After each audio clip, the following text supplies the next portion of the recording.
Sir మరో అంశం ఏంటంటే మెడికల్ కాలేజీ గురించి సార్ 2 వాదనలు ఉన్నాయి. జనాలు కన్ఫ్యూజ్లో ఉన్నారు. వైఎస్ఆర్ కాంగ్రెస్ పార్టీ ఏం చెబుతుంది, 17 కాలేజీలు మేము అధికారంలో ఉన్నప్పుడు తీసుకొచ్చాం, దాంట్లో 5 కంప్లీట్ అయినాయి, మీరే పులివెందుల మెడికల్ కాలేజీకి 50 సీట్లు ఇస్తే మీరే వద్దని చెప్పి ఒక లెటర్ రాశారు. మీరు ఎవరైతే వైద్య విద్యార్థులని ఇబ్బంది పెట్టాలని ఇవన్నీ చేశారు, మాకు ఆ పేరు రాకూడదని చేశారని వాళ్ళు అంటారు. టీడీపీ మీడియా ఏం చేస్తుంది, వెళ్ళిపోయి మొత్తం అక్కడికి వెళ్ళి చూస్తే ఏం లేవు, పైన బేసులు పోసారు, పైన తీగలు తప్ప ఏం లేవు, ఇక్కడ ఏముంది ఎక్కడ ఏముంది అని చదువుకుంటారు. మీరంతా డబ్బు అంతా దగా చేశారని వంగలపూడి అనిత్ గారు గౌరవ హోంశాఖ వీళ్ళందరూ ఇది చేశారు, అన్ని టీవీలో పెట్టి చూపించారు. అసలు ఏంటి సార్, ఈ రోజు అయితే ఆంధ్రప్రదేశ్ వ్యాప్తంగా నిరసనలు చేస్తున్న పరిస్థితి కనిపిస్తుంది. ఏం జరిగిందంటే ఏం చెప్తారు సార్ మీరు? ప్రజలకి స్వతంత్ర మీడియాలో అవసరం అండి. ఇప్పుడు ఉన్నాయి మన మీడియాలో నిజంగా అటు ఇటు ఉన్న వాళ్ళు కూడా కొంత స్వతంత్రంగా వార్త రాస్తున్నారు. స్వతంత్రంగా అటు ఇటు భావోద్వేగాలు పెంచేసి కొట్టుకునే స్థితి తీసుకొచ్చి రాజకీయ వారసత్వ నాయకులు బానిసలుగా ప్రజలను తయారు చేస్తే దుర్మార్గమైన ప్రక్రియ రాజకీయ నాయకులు చేస్తున్నారండి. స్వతంత్ర వ్యక్తిత్వం ఉన్నాడు, బతకూడదు, వీళ్ళు ఈ రాష్ట్రంలో ఉండకూడదు అనేది వీళ్ళ ఉద్దేశం అనమాట. ఈ రాజకీయ నాయకులు వాళ్ళ బానిసలే ఉండాలన్నమాట. అందుకని ఎమోషన్ రెచ్చగొట్టేసి ఒకళ్ళొకళ్ళు కొట్టుకుని దట్ చేస్తే వీళ్ళ దగ్గర వాళ్ళ దగ్గర బానిసలుగా పడి ఉండాలా? నేను అడుగుతున్నానండి. నేను కాదు, మాలాంటి వాళ్ళని స్వతంత్ర వ్యక్తిత్వం వాళ్ళని 2019 తర్వాత ఉధృతంగా ఉద్యమం చేస్తే అంతకు ముందు కంటే గట్టిగా ఉద్యమం చేసిన హక్కుల కోసం 90% మీడియా చూపించలేదు. ఏం చేయాలి? మమ్మల్ని పక్కన పెట్టండి, మా ఉద్యమాలు చూపించలేదు. ఎక్కడ చచ్చిపోయి వీళ్ళని జనం అడుగుతున్నారు. ఏం చేయాలి? ఊళ్ళలోకి వెళ్ళి తిరుగుతానే ఉన్నాం, వాళ్ళు అడగండి. పక్క వీధులు ఉంటే పక్కన వెళ్ళి తెలియదు. 500 మందితో ఢిల్లీలో 100,000 మందితో ధర్నాలు చేసాం, 1,000 మందితో ఇక్కడ హిందూపురం నుంచి ఇచ్చేపురం వరకు పాదయాత్రలు బస్సు యాత్రలు చేసాం. ఆ ఊళ్ళో వెళ్ళే సందులో వాళ్ళు తెలుసు, పక్కన వాళ్ళకి కూడా ఎలా తెలుస్తుంది? ఏ మీడియాలో చెప్పరా 90%? సరే, coming back to this point అండి. ప్రజలకు వాస్తవాలు తెలవాలి. మీరు వైఎస్ఆర్ కాంగ్రెస్ పార్టీ ఆయన కూడా పెద్ద ఒక మాట్లాడతా, మేము 10-11 కాలేజీలు అయిపోయినాయి దాదాపుగా, నా 3-4 కాలేజీలు అవ్వలేదు, దాంట్లో అడ్మిషన్లు ఆపేశారు, ఇదిగో ఫోటో ఆయన మాట్లాడుతున్నారు. తెలుగుదేశం పార్టీ నేతను, జనసేన నేతలు మొత్తం ఆ ఫోటోలు చూపిస్తున్నారు, ఏదో 1-2 అయినాయి అన్నారు. చంద్రబాబు నాయుడు గారు స్వయాన ఒక కాలేజీ కూడా కట్టలేదు, మేమే పాడేరు కట్టాను. ఎందుకని తప్పుడు సమాచారం గౌరవ ముఖ్యమంత్రి గారు ఇస్తున్నారు? ముఖ్యమంత్రి గారిని బదనాం చేయడానికి చేసిన చిడతల బ్యాచ్ చేస్తే పన్నెండు ఇది. అలాగే వైకాపాలో కూడా కొంతమంది మొత్తం తీసుకు ఏంటి అడవిడి, ఏంటి ప్రజలకు ఏం కావాలి అది మాట్లాడతాం అనేసి అవాస్తవాలని ప్రజల్లో వదిలిపెడుతున్నారు. సరే, coming back to the as for the information, నాకు తెలిసిన సమాచారం ప్రకారం కానీ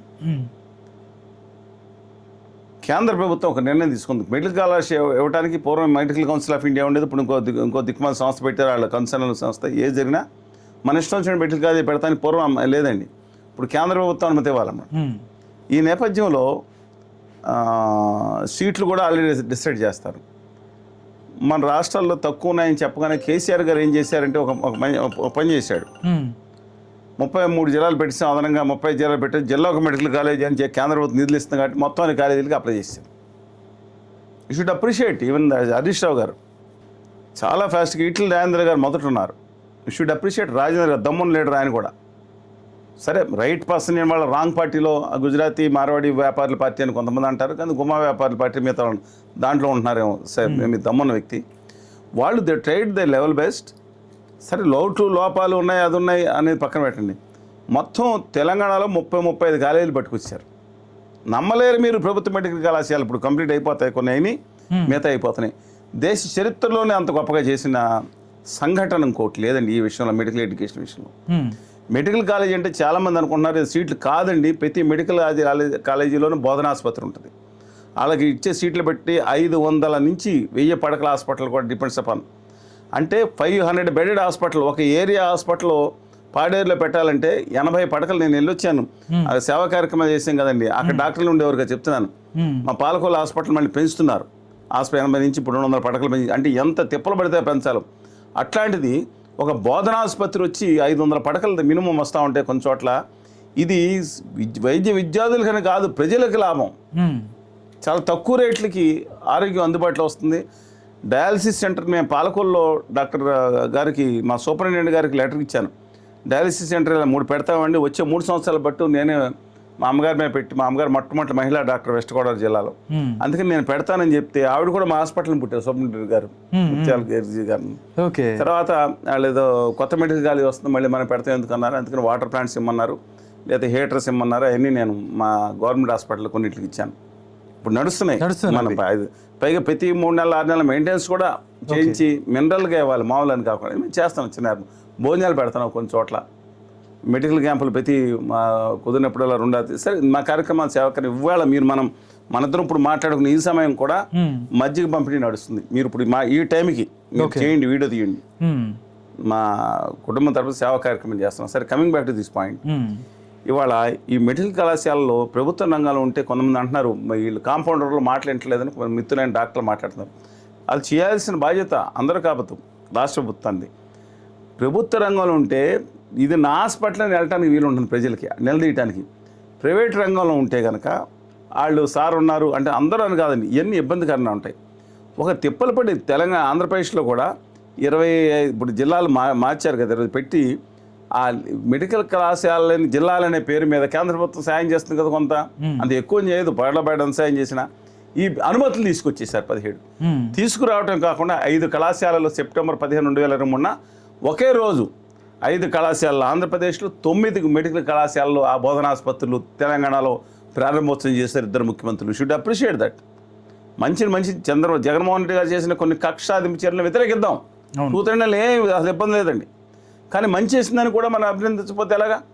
సరే, కాలేజీలన్నీ ఒక రోజులో కట్టేస్తారా, నిధులు వచ్చేస్తాయండి.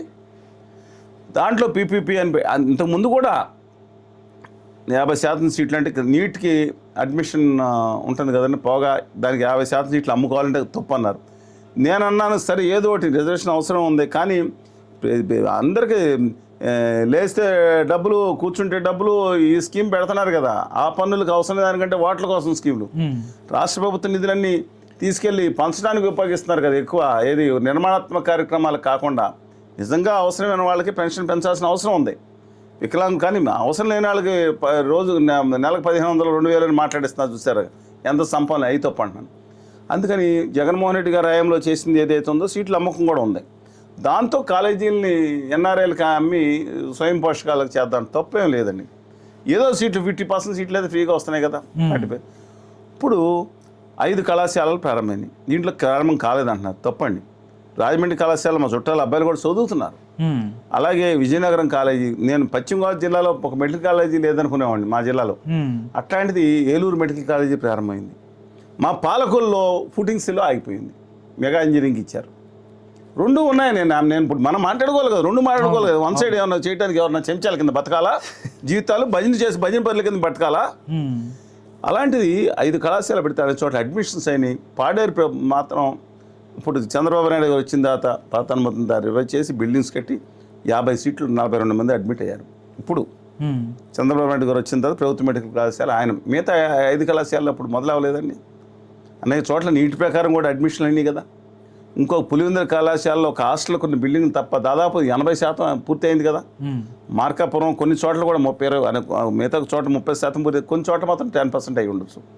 2026, 27, 28 వరకు ఏదో ప్రణాళిక ప్రకారం, అందుకే ఒకసారి రాదు కదా. దీన్ని ఇవాళ ఆంధ్రప్రదేశ్ రాష్ట్ర ప్రభుత్వం మార్చి దీన్ని ప్రైవేట్ పార్టీలకు ఇద్దాం, ఏది ఆల్రెడీ స్టార్ట్ అయింది కదా, స్టార్ట్ అవునట్లు డబ్బులు మనం ఎక్కడ పెడతాం. దాంతో అసలు మాట్లాడడానికి క్లారిటీ లేదు. అడ్మినిస్ట్రేషన్ మందే, నిర్వహణ వాళ్ళది. ఈ నిర్వహణ గారి వాళ్ళు ఏం చేస్తారండి? పోనీ మీరు నిజంగా 100,000 కోట్లు ఉన్నాళ్ళు దానికి వస్తే వేరే ప్రైవేట్ కాలేజీలు పెట్టుకోండి, కేంద్ర ప్రభుత్వం అడిగి బ్రహ్మాండ హాస్పిటల్స్ కట్టి నడపండి, ఎవరొద్దన్నారు? ప్రభుత్వ రంగంలో ఉండటం అనేది వాంఛనీయం.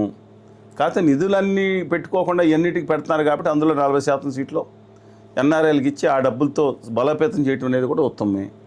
జవాబుదారీతనం వైద్యుల్లోనూ మిగతా వాళ్ళలోనూ పారామెడికల్ సిబ్బంది రావాలనేది ఉత్తమం. కానీ ఒకటే నేను అంతిమంగా చెప్తున్నా, ఏదో భవనాలు చూసేసి వచ్చినాయి అనుకోమాకండి. మెడికల్ విద్య అంటే భవనాలతో కాదు మాత్రమే కాదు, బోధనా సిబ్బంది, పరికరాలు, పారామెడికల్ సిబ్బంది, హాస్పిటల్ కోసం నర్సులు కానీ, మిగతా టెక్నీషియన్స్ కానీ, ల్యాబ్స్ కానీ, మోస్ట్ ఇంపార్టెంట్ అండ్ వైటల్ అండి, ఇవన్నీ అవసరం కదా. అందుకని ఆయన బిల్డింగ్ చూపిస్తే ఇంత బాగా బిల్డింగ్ కట్టి అయిపోయినాయంటే బిల్డింగ్లు కాదండి, బిల్డింగులతో వైద్య విద్య వస్తుందా? అదే ఆర్కిటెక్చరల్ బిల్డింగ్లా కాదు కదా, నాణ్యమైన విద్య బోధించాలి, అద్భుతమైన విద్యార్థులు మనం తయారు చేయాలి, దాని మీద కాన్సన్ట్రేషన్ చేయాలి. దాని మీద 20వ తారీఖు అంటే రేపు పాలకొల్లో మా ఊళ్ళో ఒక పెద్ద నిరసన కార్యక్రమం ఉంది. 21వ తారీఖున అఖిలపక్షాన్ని వామపక్షాలు పిలిచాయి, సిపిఎం పార్టీ పిలిచింది, విజయవాడ ఎంబీకి మొదలుకు ఉంది, కార్యక్రమాలు సాగుతున్నాయి. రాష్ట్రం వైఎస్ఆర్ కాంగ్రెస్ పార్టీ కూడా ప్రతిపక్ష పార్టీగా చేస్తుంది. నేను ఒకటే దాన్ని కప్పిపుచ్చొద్దండి, గౌరవ ముఖ్యమంత్రి గారు చెప్తాను, మీకు తప్పుడు సమాచారం ఇచ్చే వాళ్ళ మీద చర్య తీసుకోండి.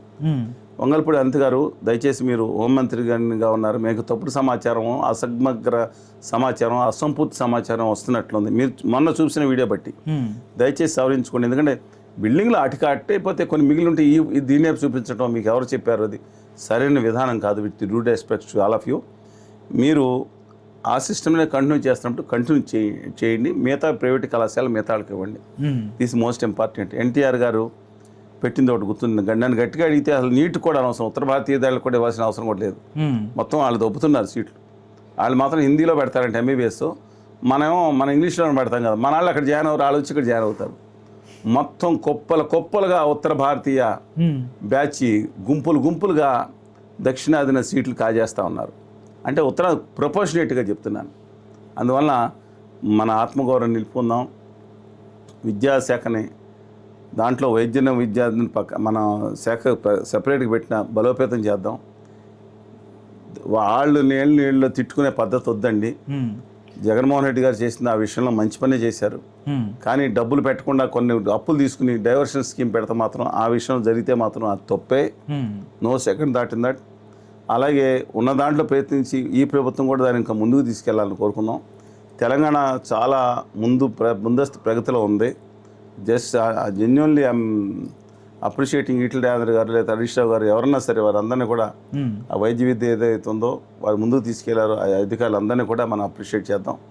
ఆంధ్రప్రదేశ్లో కూడా ఖచ్చితంగా ఇది ఇంకా ముందంజలో వైద్య విద్య వెళ్ళాల్సి ఉంటుందని నా అభిప్రాయం.